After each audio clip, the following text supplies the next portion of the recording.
So after yesterday's video, I thought I'd make another one, just as a way of taking my own advice. As stated, I've not been having the greatest couple of weeks, so one of the best ways to get through it is just to chat. But I'll not make this one all doom and gloom like yesterday's one. I just thought I'd kind of talk about my art and my channel in general, where my inspirations come from, why why I draw what I draw, and what the whole goal is for my artwork and my channel. So yeah, and also as well as a means of practicing to speak on camera because I'm terrible at it. But the only way to get better is to sort of practice. So I don't know, maybe like a visual diary or something. We'll call this. So yeah, with my artwork, I suppose I'll talk about where I get my inspiration from. I've spoken about this before in live streams, but like I say, not everyone watches the live streams. The two, I'd say, main sources of inspiration for my artwork are video game art and graffiti art. More specifically, in the area of video game art, it's pixel art. And I think because I grew up on those kind of games, so the SNES was kind of my era, SNES N64. A lot of the games I played on the SNES, and more specifically, I play them more now on Steam and in the indie game market, are Metroidvanias and shoot 'em ups, games like that, platformers.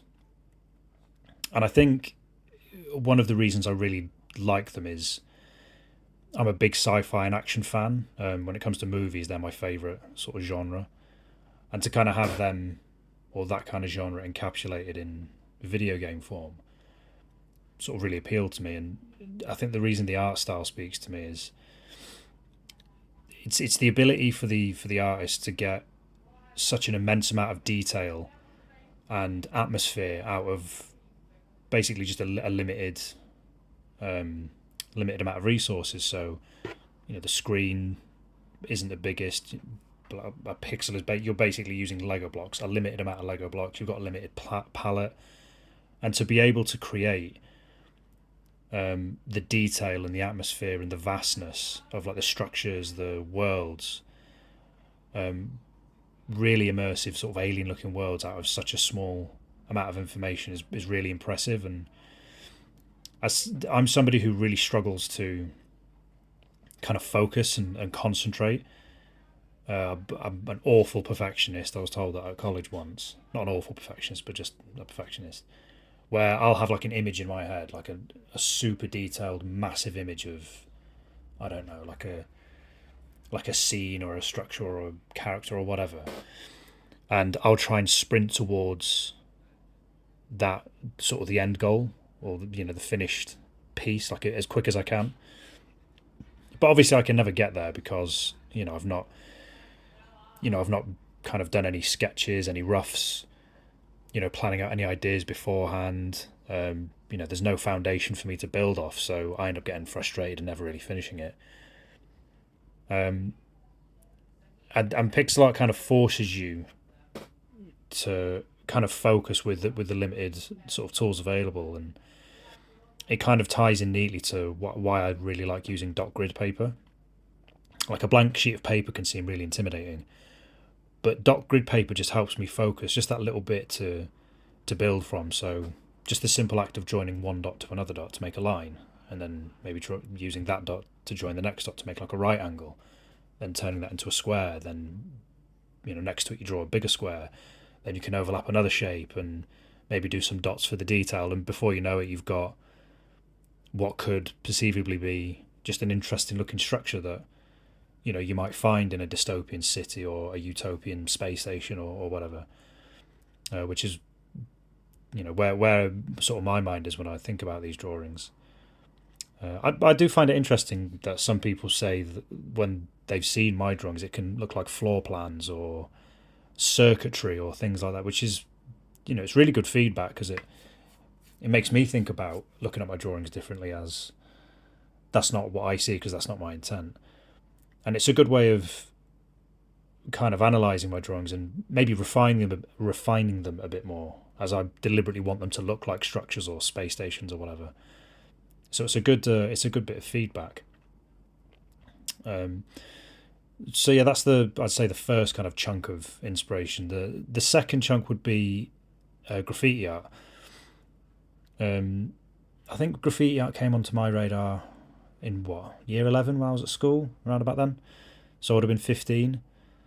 I don't know exactly why it strongly appealed to me at the time, but one thing I grew to love about it, again similar to using dot grid paper, I like the sort of simplicity of taking a letter and manipulating it out into something completely different. To take something so simple and boring and just making it an incredible work of art. There was something about restructuring and remanipulating something simple into something really detailed and complicated. And again, that idea of having a base to work from, so like a simple word or even a simple letter, just having that base. I'm not working from nothing or a blank sheet of paper. There's something there for me to play about with. And that's what graffiti art seemed like to me. Like, it's very playful, very expressive. You can have a lot of fun with it. And that, again, really spoke to me. I don't know a lot about the lore or the history of graffiti art. Like, I know there's, tags and throw ups and things like that. I'm not really knowledgeable about that side of it, the kind of the culture of it. Maybe that's something I could explore in the future, making videos about the history and culture of graffiti art, or the history of pixel art or something like that. But for the moment, I just kind of use them as reference and inspiration to make the art that I make. And I suppose the biggest reason I do it is because I really enjoy it. I've always loved drawing and being creative, but it's just taken me a long time to finally sort of understand how to express it, and how to express it. And I suppose the next step now would be to, show it off. I need to really sort of learn about how I show my artwork off everywhere. But that would be the next step. Sorry, I lost my trail of thought there. As for where I want my channel to go, or what I want to do with my art, and where I want that to go is simple. I want to make a living out of it. I want to be, I don't know if professional artist is the right term, but I want to be a full-time artist. I want to be able to make a living off it and doing something that I really enjoy. It's just trying to figure out the way to get there. I've been doing this kind of art for 2 years. And like I said, I've built up a decent amount of following. It's been a very slow progression. But I know I could have, I can do more. Like I said in the last video, I got into a little bit of a rut just live streaming every start and end of the week, and that was about it.